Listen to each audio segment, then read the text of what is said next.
And it's good to take a break once in a while. You don't want to be a slave to your fucking job, dog. It's good to take a break and sit on the couch and fart and smell your farts. Ain't nothing fucking wrong with that. You know, I try to relax. Listen, guys, I don't know how to fucking relax. And every time I try to relax, something fucking happens. My wife bought a hammock. Beautiful hammock. Mike, it holds 500 fucking pounds. She hung it up perfectly. I go, let me go relax like a regular fucking American, right? Because I've never relaxed. I don't understand that. You ever see people in a lounge chair and they go like to a fucking, like into a trance? I've tried going into a trance. It don't work for me. So I go out to the fucking thing. I go, let me just go out there. My daughter and my wife are upstairs. So I go in the backyard. It's kind of cloudy out. I don't know what to expect. I just want to relax and get a little wilderness. So I lay in the hammock. Dog, it went all the way down. Boom! Like it just didn't even swing or nothing. So I was like, what am I going to do? I'm a fat fuck. So I swear to God, I just crossed my arms and I'm like, I'm going to die in here. And I just looked up at the trees for about 15 minutes, just breathing. It was beautiful. Then it started raining and I'm like, fuck. And I said, fuck it, you know, because she's not going to hear my cries. I wouldn't even yell. I was just going, Terry! Terry! And I'm like, I know she's not going to hear me. So I just sat in the fucking hammock, getting rained on, looking at chipmunks and shit. And next thing you know, my wife comes out. She's like, Joe. And I'm like, I'm over here in the hammock.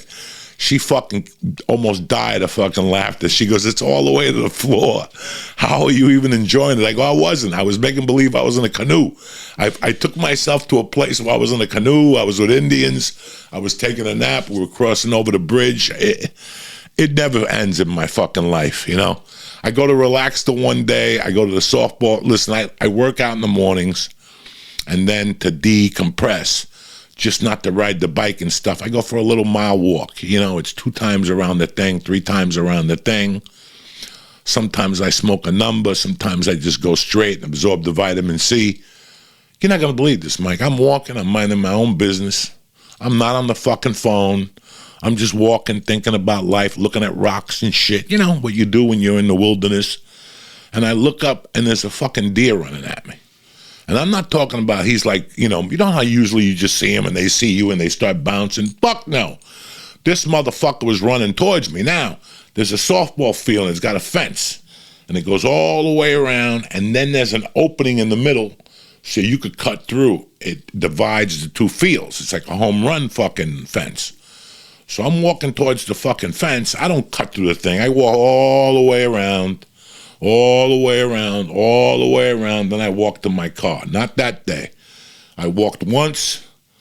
I go, I'm feeling good. Let me walk it again. As I walk right here, I hear these weeds and shit. And all of a sudden I see this fucking deer just running at me. I didn't see horns or anything. I just saw a deer running at me, full fucking speed ahead.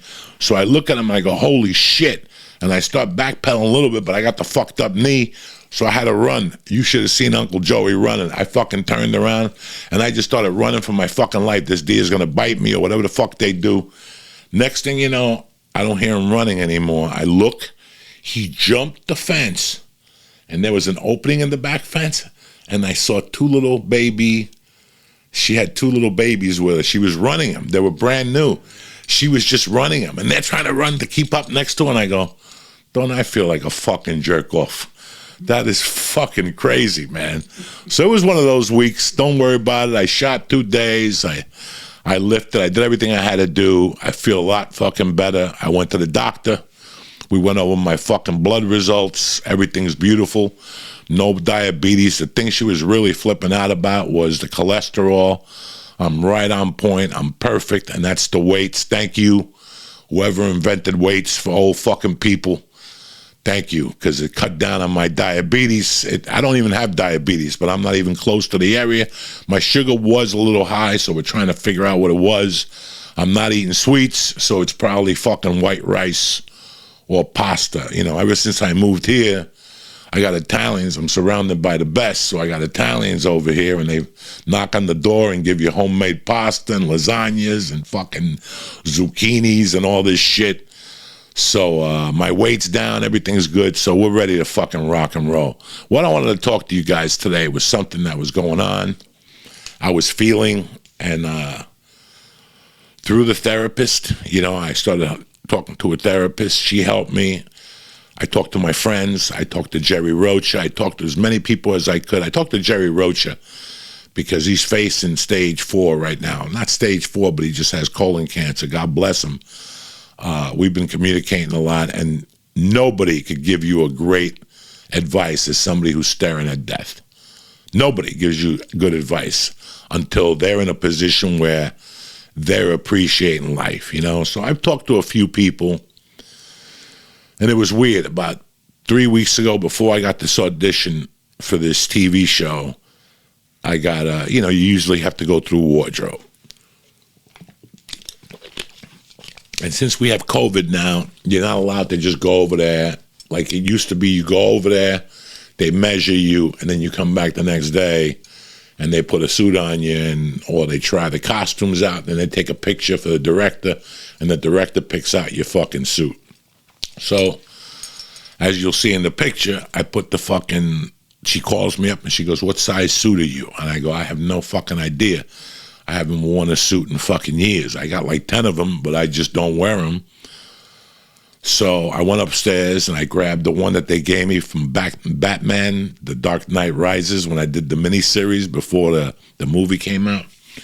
I did this thing for them, and I'll never forget that. It's a Calvin Klein fucking suit. They came out and they go, "Do you want to buy it?" And I go, "Absolutely." It was like 2 days before Christmas. And they go, "If you want to buy it, we'll sell it for you for $1,200. I go, "I don't want a $1,200 suit. What am I going to do? What do I need a fancy suit for, Charlie? I ain't got no job to wear it." So fucking, they came back and they go, "You know what? Merry Christmas. Keep the suit." So that suit was from God knows, whenever I did the Dark Moon Rises. It's a black suit. I don't even think, it's like wakes and shit. When do I go to wakes? So she asked me what the size of the suit was, and she goes, "Why don't you put it on and take a fucking picture?" And I put it on, and my wife took a picture of it like you're seeing right now. And next thing you know, the suit just didn't fucking fit. Like, it was 3 sizes too big.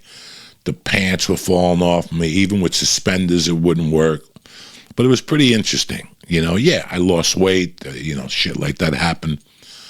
So in the process of me figuring out what the fuck was going on with me, why I had all this anxiety, I listen, if I'm going to tell you guys to do something or give you advice, I have to follow my own advice. You know what I'm saying? So when you're stuck, you try to talk to people, but every once in a while I have to talk to people who aren't biased, Somebody who's going to give you what they feel it is. And after 3 weeks of talking to the therapist, she goes, "I really been thinking about your situation. Your body rejecting the reefer, you not taking edibles, you not wanting to do comedy, you not wanting to do a lot of things." It came to the conclusion that you don't really know in life when you're fucking happy and unhappy. Sometimes you get caught up in such a circle that it's so repetitive, and it feels right, but it doesn't.